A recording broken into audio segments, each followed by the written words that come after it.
जों बिखेखके first time जों खुंनो सुबिदा होनायनि थाखाय आसाम फुटबल एसोसिएशन आरो अल इंडिया फुटबल फेडरेशन आरो खेलो इंडिया बिथांमोनखौ आं भेरगाव डिस्ट्रिक्ट स्पर्ट्स एसोसिएशननिफ्राय आरो भेरगाव सब डिविजननि गासै सुबुंनि जानानै आं बिथांमोनखौ रोजा रोजा साबायखर बावहरग्रोबाय।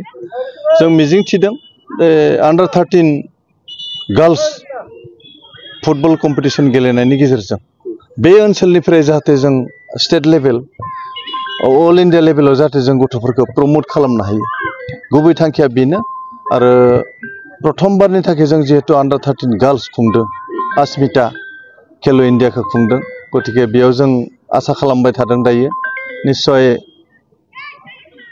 गोजौनिफ्राय जोंखौ अनहरगोन जे माने बे जायगानिफ्राय जाहाथे जों 90 प्लेयार्सआ बेयाव पार्टिसिपेट खालामदों 6टा क्लाबा पार्टिसिपेट खालामदों 90 प्लेयार्सआ बेयाव गेलेगोन गतिके आं सानो 20 प्लेयारबाबो जाहाथे जों बेनिफ्राय स्टेट लेभेल आरो अल इंडिया लेभेलाव जाहाथे नारना हरनो हायो बेखौ जों मिजिं थिदों।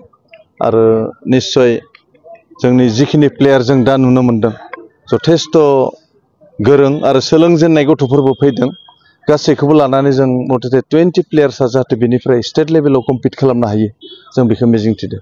बेयाव बान्था हिसाबै माबाफोर थागोन नामा? बान्था हिसाबै फार्स्ट प्राइज 50,000 सेकेन्ड प्राइज 30,000 जाय देरहानो हायो गासै गथ'फोरनि एकाउन्ट्सआव खेलो इन्डियानिफ्राय माने एकाउन्ट्सआव सोना होगोन होननानै जोंनो खेलो इन्डियानिफ्राय जोंनो मेसेज हरदों।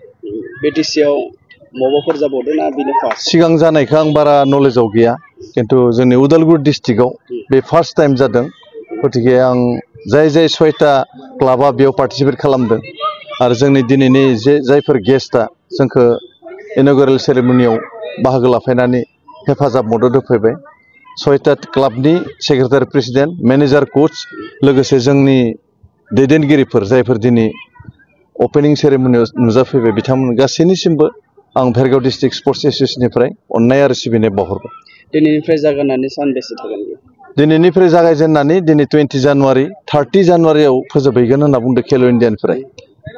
दा जों सिन्था सरसा खालामबाय थादों बिथांमोनजों जों रायज्लायबाय थादों बिथांमोना बुंदों गथ'फोरा स्कुल दङ मा दङ गतिके जों खम समनि गेजेराव फोजोबनो हायो नामा बेखौ जों मोननै ग्राउन्ड खालामनानै बेखौ जों रायज्लायगासिनो दं। अके।